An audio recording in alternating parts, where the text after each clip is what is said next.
Jack Keating, who's the pastor at the Methodist Church just around the corner from St. Luke's, and sometimes the pastor from the Lutheran Church will join us, and the pastor from the Presbyterian/Congregational Church over in Westvale will come and join us too. But usually it's just Jack and I, and theoretically we're there to do Bible study for the next week's coming readings. So we got together last Monday and we talked about these readings and what they have to say. Although I have to be honest with you, we also we have a free-ranging conversation. And we talk about all sorts of things. We complain about you. No, we don't. In my calendar, it's under Pastor BS. So, Bible study. Anyway, so we were there and we were reading the readings, and we're at this point in the story where Jesus is being crucified, which is, a pretty horrendous punishment. And so we were sort of talking about death, and we were talking about grief. And Jack, his wife passed away a couple years ago, and so we had a really kind of really good conversation about the experience of loss and grief, and that's sort of been a theme throughout this week. So I was glad for that meeting. I met with someone earlier this week who was very concerned about their loved ones who had passed on, and we had a good conversation about that and how their grief was going for them. And then yesterday I went to a funeral, and it was a funeral for a man who was younger than me, though not exactly a young man. And his loss was sort of tragic. He very quick. He had been diagnosed with cancer, and within a couple of months he had passed. And it was as funerals go, it was beautiful. It was sad, and it was moving, and it was hopeful. And then I have a funeral to do tomorrow on behalf of my colleague in Skinny Atlas. So right after church today, I have to go to the visiting hours and then the service tomorrow morning. But at the funeral yesterday, the preacher was a priest who had been a friend of the deceased, and they had known each other for 20 plus years. And he said something that really I've been kind of holding on to, and I think I'm going to be thinking about for quite a while. And one of the things he talked about was how he took reassurance in Jesus' promises, like outlined here in this reading today, that this person who had died, his friend, was at peace. He took a lot of solace from that. He knew that he wasn't suffering anymore, that he wasn't facing any trials, that he was at peace. His friend was at peace, and he found that truly, deeply comforting. But at the same time, he said that he wasn't at peace. I'm not at peace, he said.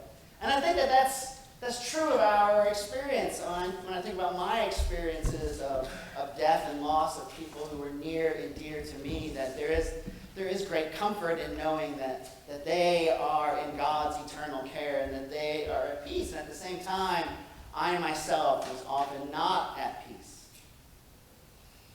And I imagine many of us can probably relate to that, because when we lose someone we love, even though faith tells us that the promises for them are true and manifest, and the experience of our own lives and the experience of the church is that they truly are at peace, awaiting that day of resurrection.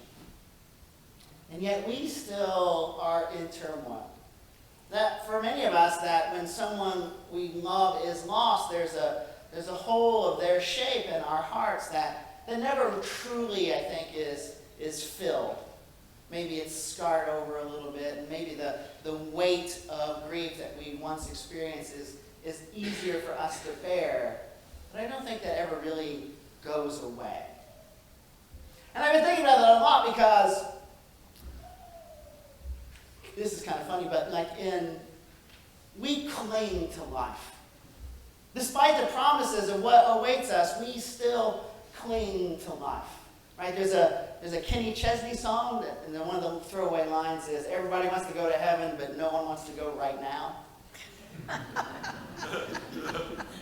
And I think that that's true, right? That we do take comfort in these promises that are given to us. And this promise of Jesus to the thief, that he will be with him, is something that I think we can feel is true in our hearts. And we hold on to that. At the same time, most of us, and this isn't universal, most of us are not necessarily in a hurry to pass through that veil. And we cling to life. And I've been thinking about that a lot because I think it says something that I think is really important, which is that this life is important, that this life matters, that we're here for a purpose and for meaning, that this isn't just some sort of way station on the way to something better, but this is kind of like the entree. There's like a dessert waiting for us, but this is the entree. This is the meat of our existence. This is the meal at which we have been invited to partake. And so we cling to our lives because on some level we fundamentally understand that this life matters and it's important what we do with it. And I think about myself because, like you maybe, I think a lot about the future, like I have a plan for the future, like retirement, which is in 6 years and 7 months, and I have to think about, the kids go, boo, that's so sweet, thank you. We'll see if we can change that around. And I think about, my kids, they're getting ready. My daughter is going to be going to college in just a little bit over a year, and I'm not sure how we're going to pay for all that. She doesn't know where she wants to go. She wants to go to California, which is far away and cool. I understand that, but it's expensive to go to California, and you're not going to be flying back and forth all the time because we don't have money for that. And then the other day she comes to me and says she was looking at colleges in Australia. That's great. I lived in Australia. It's wonderful. I would totally go there, but you're not coming home for 4 years. You understand that, right? So I hope you really like it there. And I think about that sort of stuff. Right? We spend a lot of time sort of planning for the future and what's going to be coming next. And maybe unlike you, I probably spend a little too much time in the past, either dwelling over things that I regret because I got a long list of them. I wasn't baptized until I was 35. I don't know if I mentioned that, but I got a lot of stuff to sort of think about. And there's lots of people that I wish I had treated differently, and things I wish I hadn't said, and things I wish I had done. And I probably spend too much time there, to be honest with you. I don't think it's healthy to dwell on the past. I'm not at the point where I'm waking up every night worried about it, but I think it's one of those things that if you live long enough, you undoubtedly have things in your past that you wish you could change. And so that funeral yesterday really made me thinking about his friend who felt unsettled. But also he said something important, which is that the man who died was originally from Georgia, and his closest friends and this priest were all from Georgia. His family were all in Georgia. And he said, as he was sick for a couple of months leading up to his death, he really wished that he could be there with his friend, right? That he was texting and calling, but he really wanted to thank those who were here and supporting this man and his wife and family and everything. And so I really think we should probably spend a little more time focusing on the here and now, because I really do think that is Jesus' central message, that you have to live in this moment. And in this moment, you have an opportunity to live fully into your calling as a child of God or not. And there's nothing you can change about the past and what's already happened.